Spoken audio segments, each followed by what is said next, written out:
ಕೊಲೊಸ್ಸೆಯವರಿಗೆ ಬರೆದ ಪತ್ರಿಕೆ 2ನೇ ಅಧ್ಯಾಯ. ಸುಳ್ಳು ಬೋಧಕರಿಗೆ ಕಿವಿಗೊಡಬಾರದೆಂದು ಎಚ್ಚರಿಕೆ. ನಿಮಗೋಸ್ಕರವೂ ಲೆವೊದೋಕಿಯದವರಿಗೋಸ್ಕರವೂ ನನ್ನನ್ನು ಕಣ್ಣಾರೆ ಕಾಣದಿರುವವರೆಲ್ಲರಿಗೋಸ್ಕರವೂ ನನಗೆ ಬಹಳ ಹೋರಾಟ ಉಂಟೆಂಬುದು ನಿಮಗೆ ತಿಳಿದಿರಬೇಕೆಂದು ಅಪೇಕ್ಷಿಸುತ್ತೇನೆ.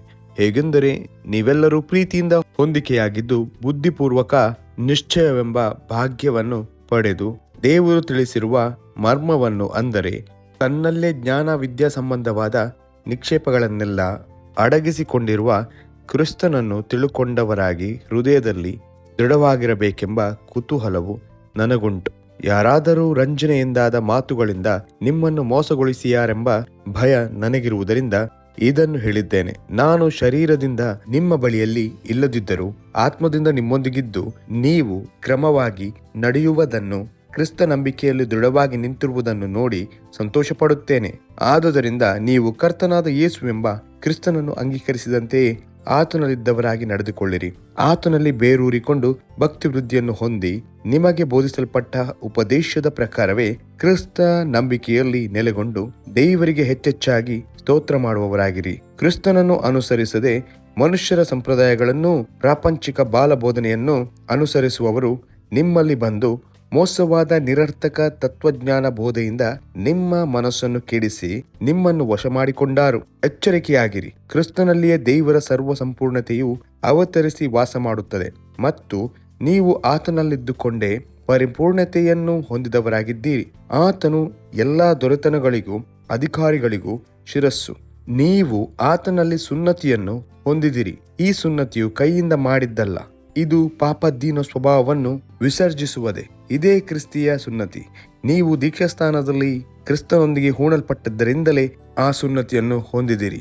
ಇದಲ್ಲದೆ ಆತನನ್ನು ಸತ್ತವರೊಳಗಿಂದ ಎಬ್ಬಿಸಿದ ದೇವರ ಸಾಮರ್ಥ್ಯದಲ್ಲಿ ನಂಬಿಕೆಯಿಡುವುದರ ಮೂಲಕ ಅದರಲ್ಲಿ ಆತನ ಕೂಡ ಎದ್ದು ಬಂದಿರಿ. ಅಪರಾಧಗಳನ್ನು ಮಾಡುವುದರಿಂದಲೂ ಸುನ್ನತಿ ಇಲ್ಲದ ಶರೀರ ಭಾವದಿಂದಲೂ ಸತ್ತವರಾಗಿದ್ದ ನಿಮ್ಮನ್ನು ಸಹ ದೇವರು ಕ್ರಿಸ್ತನೊಂದಿಗೆ ಬದುಕಿಸಿದ್ದಾನೆ. ಆತನು ನಮ್ಮ ಅಪರಾಧಗಳನ್ನೆಲ್ಲ ಕ್ಷಮಿಸಿ ನಮ್ಮ ಮೇಲೆ ದೋಷಾರೋಪಣೆ ಮಾಡಿದಂಥ ಆಜ್ಞಾರೂಪವಾಗಿದ್ದಂಥ ಪತ್ರವನ್ನು ಕೆಡಿಸಿ ಅದನ್ನು ಶಿಲುಬೆಗೆ ಜಡಿದು ಇಲ್ಲದಂತಾಗ ಮಾಡಿದನು. ಆತನು ದೊರೆತನಗಳನ್ನು, ಅಧಿಕಾರಗಳನ್ನು ನಿರಾಯುಧರನ್ನಾಗಿ ಮಾಡಿ ಜಯೋತ್ಸವದೊಡನೆ ಮಾತಾಡುತ್ತಾನೋ ಎಂಬಂತೆ ಶಿಲುಬೆಯ ಮೇಲೆ ಅವುಗಳನ್ನು ಜಯಿಸಲ್ಪಟ್ಟವುಗಳನ್ನಾಗಿ ಮೆರೆಸುತ್ತಾ ತೋರಿಸಿದನು. ಹೀಗಿರುವುದರಿಂದ ತಿಂದು ಕುಡಿಯುವ ವಿಷಯದಲ್ಲಿಯೂ ಹಬ್ಬ, ಅಮಾವಾಸ್ಯೆ, ಸಬ್ಬತ್ತು ಎಂಬುವುಗಳ ವಿಷಯದಲ್ಲಿಯೂ ನಿಮ್ಮನ್ನು ದೋಷಿಗಳೆಂದು ಯಾರೂ ಎಣಿಸಬಾರದು. ಇವು ಮುಂದೆ ಬರಬೇಕಾಗಿದ್ದ ಕಾರ್ಯಗಳ ಛಾಯೆಯಾಗಿವೆ. ಇವುಗಳ ನಿಜ ಸ್ವರೂಪವು ಕ್ರಿಸ್ತನೇ. ಕೆಲವರು ಅತಿ ವಿನಯದಲ್ಲಿಯೂ ದೇವದೂತರ ಪೂಜೆಯಲ್ಲಿಯೂ ಆಸಕ್ತರಾಗಿದ್ದಾರೆ. ತಮಗೆ ದರ್ಶನಗಳಾದವೆಂದು ಕೊಚ್ಚಿಕೊಳ್ಳುತ್ತಾರೆ ಮತ್ತು ಪ್ರಾಪಂಚಿಕ ಬುದ್ಧಿಯಿಂದ ನಿರಾಧಾರವಾಗಿ ಉಬ್ಬಿಕೊಂಡಿದ್ದಾರೆ. ಆದರೆ ಕ್ರಿಸ್ತನೆಂಬ ಶಿರಸ್ಸಿನ ಹೊಂದಿಕೆಯನ್ನು ಬಿಟ್ಟವರಾಗಿದ್ದಾರೆ. ಇಂಥವರು ನಿಮಗೆ ದೊರಕಿರುವ ಬಿರುದನ್ನು ಅಪಹರಿಸುವುದಕ್ಕೆ ಅವಕಾಶ ಕೊಡಬೇಡಿರಿ.